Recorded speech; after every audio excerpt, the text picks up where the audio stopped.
तद्विष्णोः परमं पदं सदा पश्यन्ति सूरयः दिवीव चक्षुरः ततं विश्वानि देव सवितर्दुरितानि परासुव यद्भद्रां तन्न आयसुव।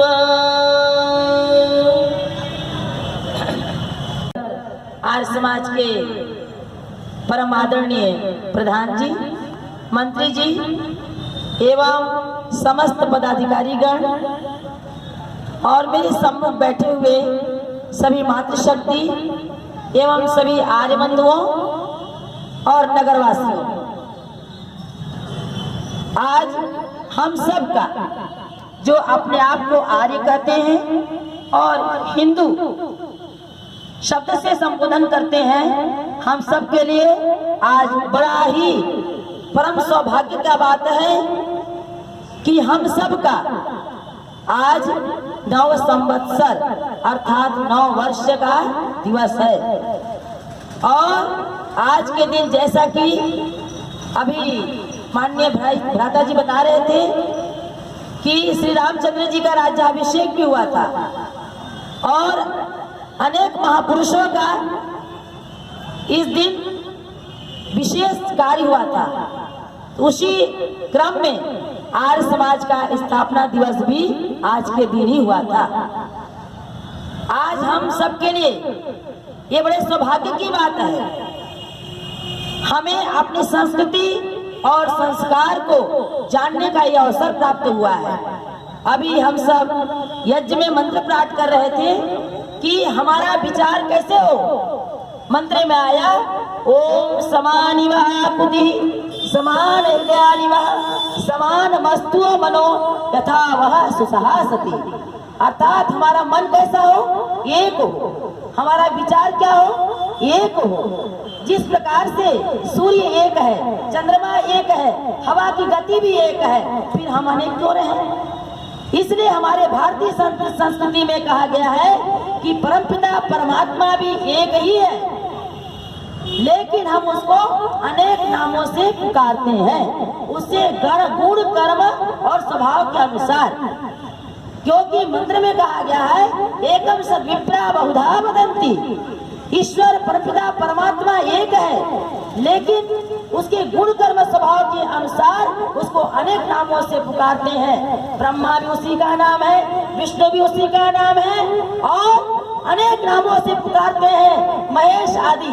जो अभी आज नवरात्रि का प्रथम दिवस भी है तो हम इसमें देवियों का पूजन करते हैं। हम दुर्गा भी उसी को कहते हैं, सरस्वती भी उसी को कहते हैं, ब्रह्मचारिणी भी उसी को कहते हैं, कालरात्रि भी उसी को कहते हैं, कुष्मांडा भी उसी को कहते हैं। उसी परमपिता परमात्मा का अनेक नाम है। जिस प्रकार से हमारे नाम एक होता है, जिसके माध्यम से हमारे घर में पत्र आदि पहुंचते हैं, चाहे कोई व्यक्ति हमारे घर को पहुंचता है हमारे नाम के माध्यम से, लेकिन उसके गुण कर्म स्वभाव के अनुसार उसके रिश्ता अनेक होते हैं। कोई मामा बोलता है, कोई भतीजा बोलता है, कोई चाचा बोलता है, कोई चाची बोलती है। इस प्रकार से हमारा जो ये व्यवहार है, उसी प्रकार से परमपिता परमात्मा एक है, लेकिन हम उसको अनेक नामों से पुकारते हैं। तो आज हम आर्य समाज का स्थापना दिवस मनाने के लिए यहाँ एकत्रित हुए हैं और 9 वर्ष, क्योंकि आज बहुत लोगों को ये नहीं पता है कि हमारा ये नया वर्ष हमारा ही है। बहुत लोगों को पता है कि जनवरी माह बीत गया है, जनवरी को ही वो लोग 9 वर्ष मानते हैं, जबकि ये ईसाइयों का है, ये अंग्रेजों का है। हमारा विक्रमादित्य से जो विक्रम संवत चला वो आज हम अपने लौकिक जीवन से अपने आप से लुप्त कर चुके हैं, क्योंकि पूजा पाठ तक ही सीमित रह गया। जब हम संकल्प पाठ करते हैं तो उसमें बोलते हैं कि तत्सत् ब्रह्मणो द्वितीय प्रहार्दे व्यवस्थते मन्वन्तरे अष्टाविंशतितमे कलि युगे कलि प्रथम चरणे आर्यावर्ते भरतखंडे जम्बूद्वीपे, इस प्रकार से हम लोग उच्चारण करते हैं, लेकिन हमारे जीवन में प्रचलित नहीं है। सबको आज पता है कि कौन सा तारीख है, लेकिन तिथि नहीं पता है। आज प्रतिपदा है, ये नहीं पता है। प्रतिपदा कहते भी किसको है, ये भी नहीं पता है। तो ये सब हम सब पाश्चात्य संस्कृति की ओर बढ़ते चले जा रहे हैं, इसीलिए हम सब के दिमाग में ये सब बात दूर होते चले जा रहे हैं। तो हम सबको विशेषकर अपने संस्कृति के विषय में, संस्कार के विषय में जानने के लिए और अपने संस्कृति को आगे बढ़ाने के लिए हमें आर्य समाज से जुड़ने की आवश्यकता है। इसीलिए महर्षि दयानंद जी ने आर्य समाज की स्थापना किया था और आर्य समाज के जो 10 नियम हैं, उन 10 नियमों को आप सबको जानने की आवश्यकता है। सर्वप्रथम उन्होंने जो नियम लिखा है, सब सत्य विद्या और जो पदार्थ विद्या से जाने जाते हैं, उन सब का आदि मूल परमेश्वर है। आज हम धर्म एवं ईश्वर एवं संस्कृति को लेकर के अनेक मत मतांतर चल पड़े हैं, जो कि हमसे परे है। हम नया वर्ष में देखते हैं कि जनवरी माह में हमें ठंड भी लगती रहती है और प्रकृति में कोई बदलाव नहीं आता है, लेकिन आज अभी से हमारे प्रकृति में बदलाव आ गया है। नए नए पेड़ पौधे, नए पत्ते आ गए हैं और मंजरी आ गई है आम के वृक्षों में। और आप सरसों के फूल देखिए, अनेक प्रकार का हमारा वातावरण संदेश देती है कि एक चंद्रोतम हंसी तारा गणा आपी, हे मनुष्य तू तारा की तरह से अपने जीवन को बना सकता है, चंद्रमा के समान अपने जीवन को बना सकता है। इसलिए हमें ये प्रकृति से संदेश लेना चाहिए। और मैं विशेष नहीं कहूंगी, मैं यही कहूंगी कि आर्य समाज का स्थापना दिवस महर्षि दयानंद सरस्वती जी ने जो किया था, मुंबई में सन 1875 ईस्वी में आर्य समाज की स्थापना हुई थी और उन्होंने यही संदेश दिया था कि सभी को वेदों की शिक्षा दीजिए, वेदों की ओर लौटिए, कृण्वन्त विश्वमार्यम्, अर्थात सारे समाज को हमें आर्य बनाने की आवश्यकता है, सारे विश्व को आर्य बनाने की आवश्यकता है। और जब तक हम आर्य समाज में नहीं आएंगे, तब तक हम आर्य समाज का तात्पर्य नहीं समझेंगे। इसलिए आप सब आर्य समाज से जुड़िए, तभी हम अपने संस्कृति के विषय में जान पाएंगे। आपको देखिए, अभी छोटी छोटी बच्चियां हैं, ये कोई नेपाल से आई है, कोई बिहार से आई है और कोई बिहार से और झारखंड से आई है। तो ये सब दूर दूर से अपने बच्चों को गुरुकुलों में क्यों प्रवेश कराते हैं? क्योंकि गुरुकुलों में ही वह शिक्षा दी जाती है जो हमारा संस्कार और शिक्षा हमारे भारतीय संस्कृति का मेरुदंड है। क्योंकि लॉर्ड मेकाले ने जब निरीक्षण किया कि भारत में तो बहुत ही संस्कारित लोग हैं और बहुत ही शिक्षित लोग हैं, तो हमें क्या करना चाहिए? इनको यहीं से जड़ को खत्म कर देना चाहिए। तो उन्होंने, लॉर्ड मेकाले ने ये कहा था कि आने वाले समय में जो भारतीय हैं, वेशभूषा से तो भारतीय होंगे, लेकिन मन और मस्तिष्क से वो गुलामी हो जाएंगे, अर्थात विदेशी हो जाएंगे। आज यही बात है हमारे समाज में। आज बच्चे जो हैं, यदि आप कहेंगे कि 36 लिखो तो नहीं लिख पाएंगे, आप बोलेंगे 165 लिखो तो नहीं लिख पाएंगे, लेकिन उनको पता है कि 36 बोलेंगे तभी लिख पाएंगे। तो ये सब क्या है? हम सब अपने संस्कृति को भूलते चले जा रहे हैं। मैं नए वर्ष के विषय में विशेष नहीं कहूंगी, क्योंकि हम लोगों को अपने संस्कृति से जुड़ने के लिए ये नया वर्ष आता है। हम पर्व क्यों मनाते हैं? प्री पूर्णे धातु से पर्व शब्द सिद्ध होता है। ये पर्व जितने भी आते हैं ना, चाहे होली का पर्व हो, चाहे दीपावली का पर्व हो, चाहे विजयादशमी का पर्व हो, जो हमारे बीच बीच में जो पर्व आते रहते हैं, ये हमारे जीवन से जुड़े हुए हैं। उसी प्रकार से जैसे कि प्री पूर्णे धातु से पर्व शब्द सिद्ध होता है। पोर, लौकिक में पोर किसको कहते हैं? जैसे गन्ना है, आप सब गन्ना को देखे होंगे, गन्ना में कुछ कुछ दूरियों में वो गांठ बंधी होती है, वो गांठ को ही पोर कहते हैं। वो गांठ क्यों बनी रहती है? इसलिए बनी रहती है ताकि उसमें उतना दूर तक रस बना रहे, इसीलिए वो पोर बना रहता है। इसीलिए हमारे भारतवर्ष में अनेक त्योहार बीच बीच में आते रहते हैं, ताकि हमारे अंदर भी आध्यात्मिक, आधिभौतिक और आधिदैविक जो हमारे विचार हैं, उससे हम लोग ओत प्रोत रहें और हम उससे समाहित रहें, जुड़े रहें, ताकि अपने आने वाली पीढ़ी को भी हमारे संस्कृति के विषय में, संस्कार के विषय में, पर्वों के विषय में ये बता सके, जिससे कि हमारे आने वाली जो पीढ़ी है उनको भी हमारी परंपरा के विषय में जानकारी हो, जिससे कि उनका भी नव जीवन का निर्माण हो सके। मैं अंत में यही कहूंगी, आप सबका नव संवत्सर पर हार्दिक शुभकामनाएं एवं बधाइयां। इति ओम शांति।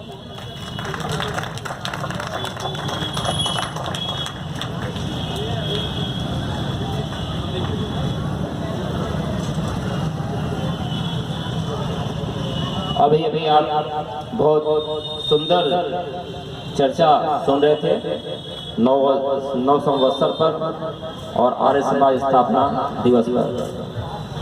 परमात्मा ने मंत्र में भी कहा भी गया कि ऋतम च सत्यम चा विदात पशोधर्जायत ततो रात्र जायत ततः समुद्रो अर्णव समुद्रा दंडवादधि संवत्सरो अजायत अहोरात्राणि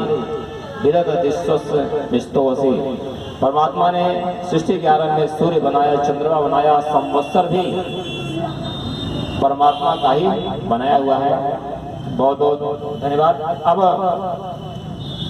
मातृ मंदिर कन्या गुरुकुल की छोटी छोटी बच्चियां हैं, ये देखने में छोटी हैं लेकिन गागर में सागर भरा हुआ है।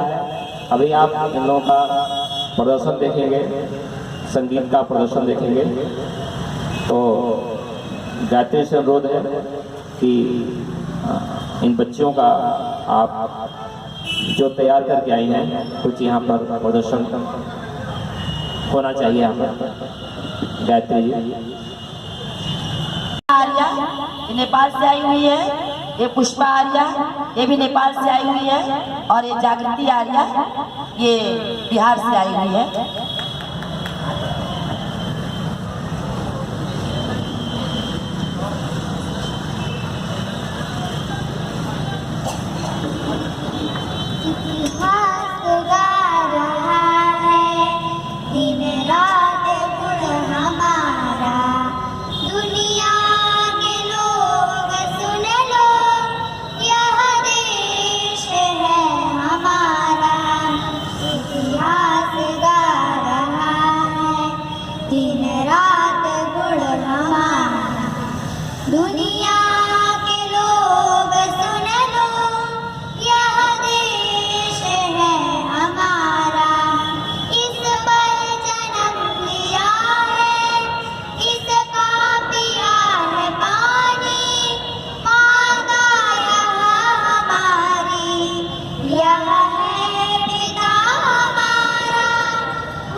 अंजलि आर्या, ये 3 की छात्रा है, ये बिहार सासाराम से आई हुई है और इसको संपूर्ण अष्टाध्यायी जो कि पाणिनि मुनिकृत 8 अध्याय है, उसमें 32 पाद है, 8 अध्याय इसमें याद कर लिया है। इसमें कर्तव्य ध्वनि सब स्वागत करें।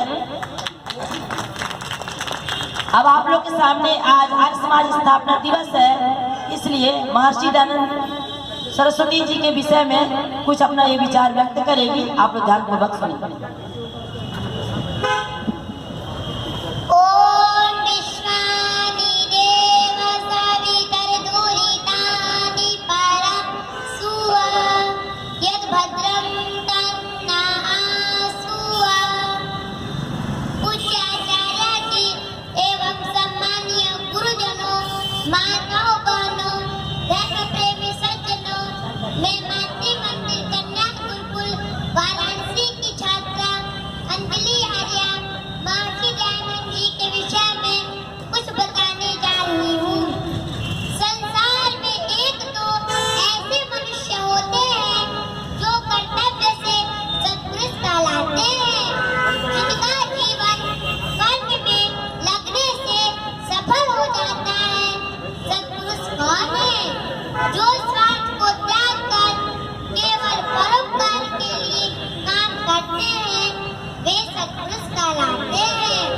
ऐसे ही सत्पुरुष महर्षि दयानंद सरस्वती जी थे, जिनका जन्म मोरबी राज्य गुजरात प्रांत के टंकारा नामक ग्राम में 12 फरवरी सन 1824 फाल्गुन मदी 10वीं तिथि को हुआ था। बचपन का नाम मूल शंकर था। इनके पिता का नाम करशन तिवारी तथा माता का नाम अमृतबाई।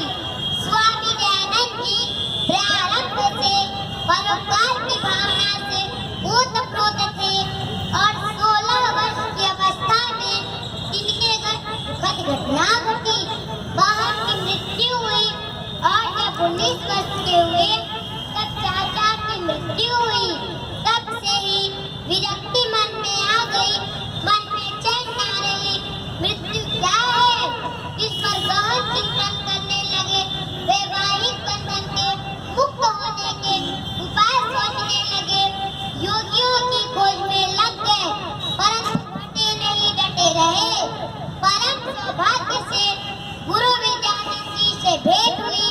गुरु से पूर्ण विद्या प्राप्त करने के पश्चात संपूर्ण जीवन देश हित में लगा दिया और 1875 ईस्वी बम्बई में आर्य समाज की स्थापना करके लोक हितार्थ, मूर्ति पूजा, धार्मिक कुरीतियों, अंधविश्वास, पाखंड सामाजिक कुरीतियों के विरुद्ध जागृति पैदा करने के लिए एक संगठन बनाया, जो कि आर्य समाज के नाम से प्रसिद्ध हुआ।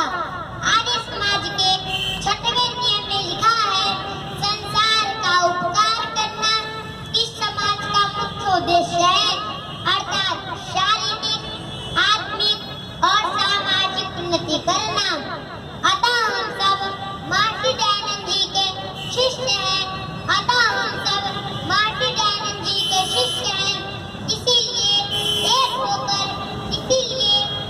होकर महर्षि दयानंद जी के बताए नियमों का पालन अवश्य करना चाहिए।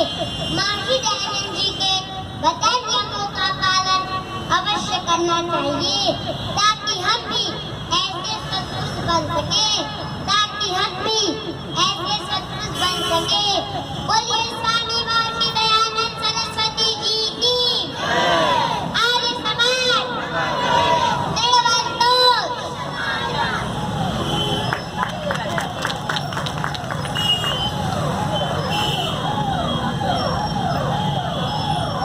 अब आपके सामने जो गुरुकुल की सबसे लघु बालिका है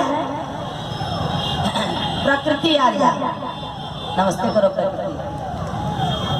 कक्षा 1 की छात्रा है। ये आप लोग के सामने पहले एक भजन प्रस्तुत करेगी महर्षि दयानंद जी के विषय में।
अमर रहे किणवंतो विश्वमार्यम वंदे मातरम